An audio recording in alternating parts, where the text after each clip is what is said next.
Hello and welcome back. Welcome to the second installment of Loom-in-essence, where we explore experimental loom-based beadwork. I am your host, Maverick. All right, so if you missed the introductory video for this project, I'm going to leave a link for you in the description below, but for everybody else, let's get started. So this right here is the first piece that I created for this project. And I decided to divide it into two directions. So I had a conceptual theme as well as a technical direction. For the conceptual theme, I decided to go with the idea of birth and death. So right at the beginning of this project, I had a family member who fell very ill and passed away. And they were a big part of my life. So that event is starting to show up in my work, and I'm sure will continue to be a theme in the pieces that follow. So that being said, the way I came at this for this project was I wanted to explore the idea of birth and death as two perspectives to a single event, instead of the way that we normally think about it, where you have birth at one end and death at the other end of a person's life, and these are two separate events that occur. And so I was thinking about how when we enter into this reality, it's possible that we are exiting or withdrawing our focus from a different type of experience that's occurring before we show up here. And when we die here, when we exit, that could potentially also mean that we're entering into a different type of reality or awareness or experience. And the way that I chose to translate those ideas visually is I created a frame that is somewhat vulvular in shape, definitely in an abstract sense. And the image itself is also a little bit vulvular. And when you look at it, you could see how it might remind of the birthing process, at least for me. That's what I think of. I was looking at a lot of images of early stage embryos of chickens, of neurons, of microscopic organisms. And so all these things influenced what I created. And I was going for an abstract image that would remind of these very early stages of life. And at the center of this piece, I've used some silver-lined beads that are very reflective of light. And that is the brightest part of the piece. And that's there to symbolize the spark of life, or whatever you want to call it, whatever it is that is at the essence of all things that gives us our aliveness. And in the case of this piece, it's also capturing this moment of transition. So this piece is called Window into Another World. And so I interpret this little sliver of light as an opening into a new type of experience, whether you want to think of that from the perspective of birth or of death. And that about sums it up for the conceptual theme of this piece. Now, for the technical direction of the piece, I decided to go with the concept of loom outside the box. And although you could say that that would apply to all the pieces I'll be creating in this series, I decided to take it to an extreme for this particular piece. And in terms of creating the piece, I actually divided it into phases. So the first phase was the construction of the frame. And the way that I expressed the idea of loom outside the box with the creation of the frame is I threw away the idea of a box. So in my mind, a box has four sides, and usually a loom has four sides. You would have two sides that are parallel, and then you would have your warp threads running up and down, and then you would have the other two sides, or sometimes it's open on the other two sides. For my piece, I decided to have two sides instead of four sides. And so I used two pieces of wood that are coming in towards each other, and they're a little bit angular. So they created this oblong, irregular diamond-like shape. And you can see that there are no two sides that are open. So you have warp threads that run all the way through the entire piece. Now, for the construction of the frame, what I did is leading up to this project and during the beginning of it, I went on a lot of nature walks and I collected wood that I found on the ground that I thought I would be able to use for this project. And I just let it dry out for a certain period of time. And then once it was ready, I removed the bark. For this piece, I also painted it. And then I sealed the wood. Once it was completely dry, I attached the two pieces together using copper wire. So that was the first phase. The second phase was attaching the warp threads, and I went through a couple transitions with this. So the first option that I did didn't work, but I will explain it to you. So because I don't have two parallel sides for this piece, I had to figure out a way to keep my warp threads organized and to prevent them from moving around. So like I said before, you usually have two sides that are parallel with a loom, and then your warps run up and down from those two sides, and it'll stay fairly stable. With this, because of the shape, because you have points that are wider in the center and then parts that are narrower towards the ends, if I were to just wrap the warp threads around and around, what would happen is that they would all start to move down towards the end, and I would have large gaps in the middle of the piece where it's the widest. So I had to find a way to anchor the warp threads in place to prevent them from moving around. The way I decided to do that initially was I took a row of beads and I took thread here and I started to wrap the thread around that one side of the frame, attaching that row of beads by going in between every single bead, round and around and around, and I did that for the top and the bottom. Now, initially, I wanted to be able to remove this row of beads, so these anchors were only temporary.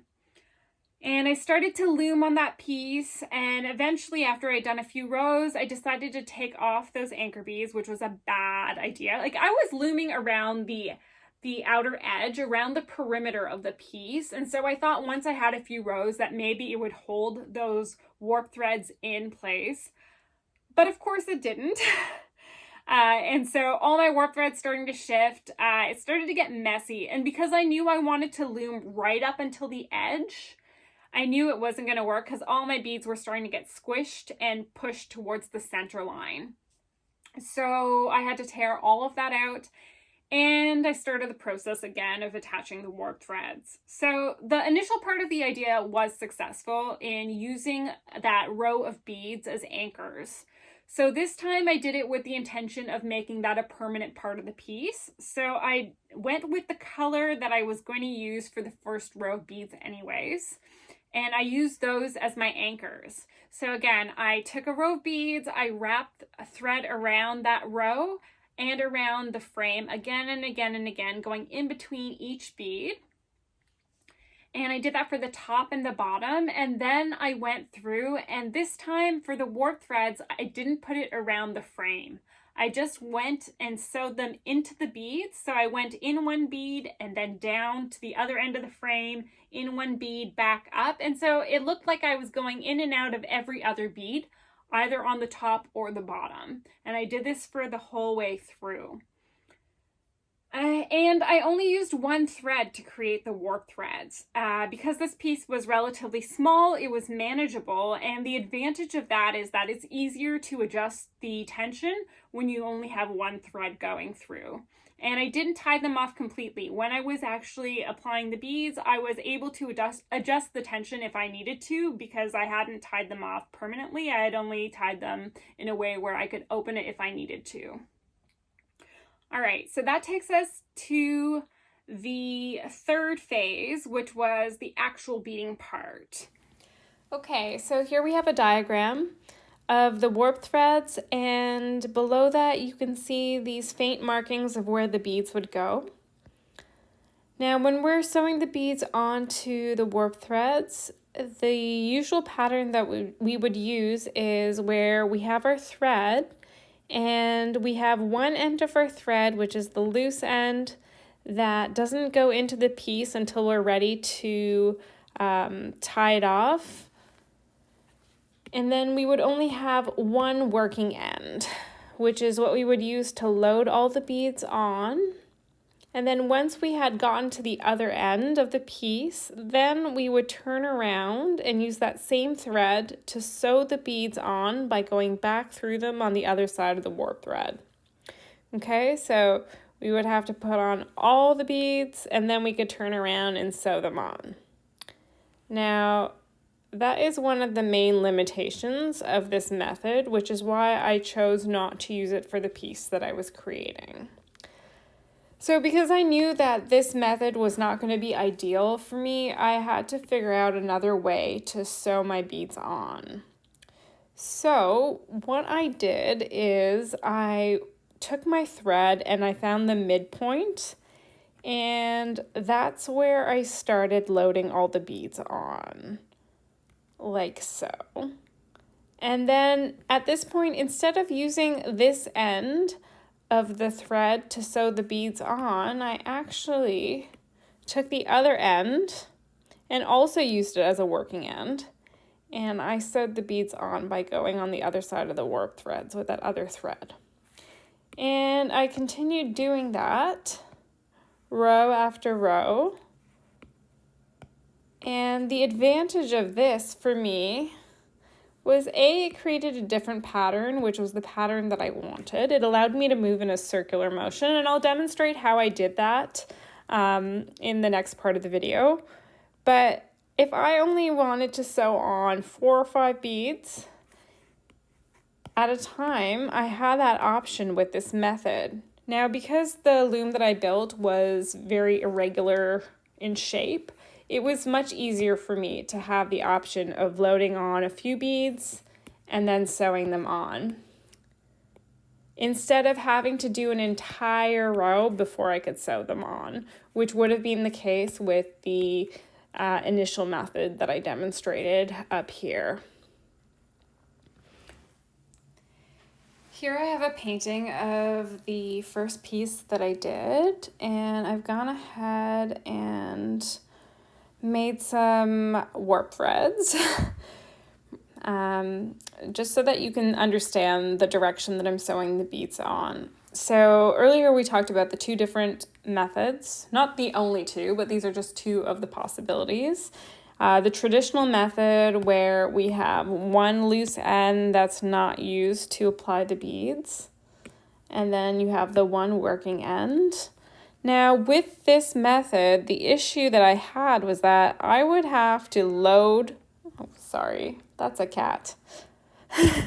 I would need to load all the beads for that first row.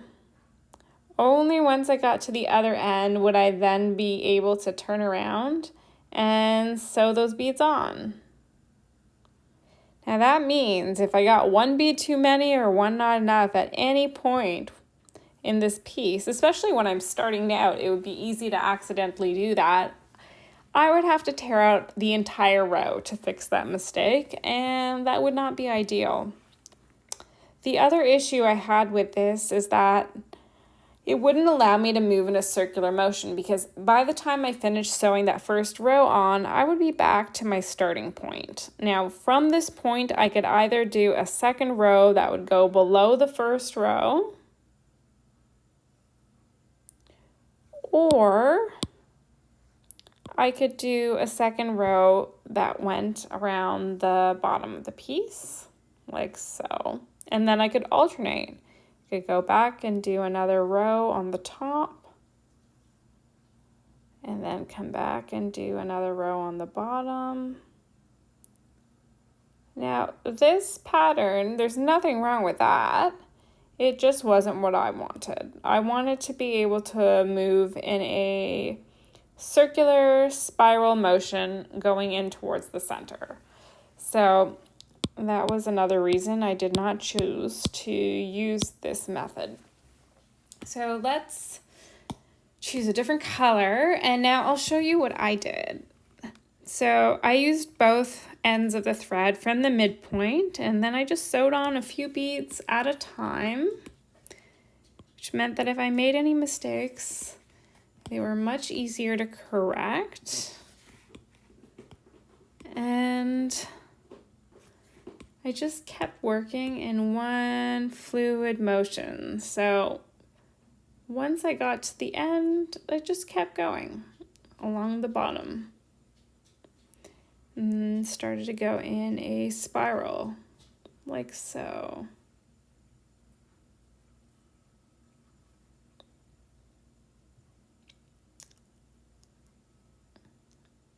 And eventually I made my way to the center of the piece.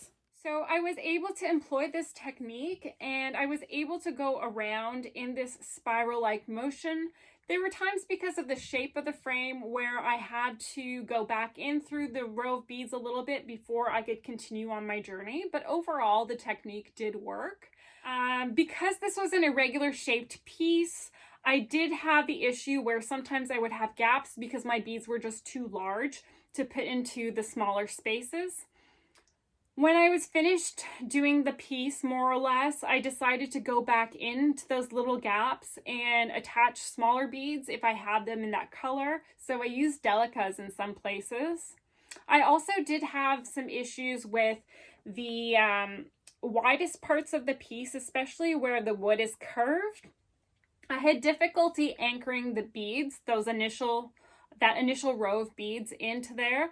So as I was looming, or as I was beading on the loom, some of these beads started to form gaps. And so I did my best to sew in some extra beads in there. And overall, I did have a little bit of buckling in the piece because of that. Now, I could have potentially have anchored that first row of beads in a little bit better, but I think because of the shape of this piece and the way physics works, that was inevitably going to be an issue. Another thing I could have done to resolve that is possibly deciding not to make the design go all the way to the frame and having the design be a little bit smaller so that I would have gaps showing the warp threads all around the piece, and so then I would be able to adjust the warp threads and prevent any buckling, which I think I will experiment with in the coming piece. But I think that sums it up for this piece. And before I finish, I would like to take a moment to acknowledge the support of the Canada Council for the Arts. Thank you so much for making this project possible. And to my viewers, thanks for watching. If you have questions or comments, I would love to hear from you. Leave me a comment and I will respond. Thanks for watching, and don't forget to subscribe so you can stay tuned for the next installment. All right, until the next time, bye.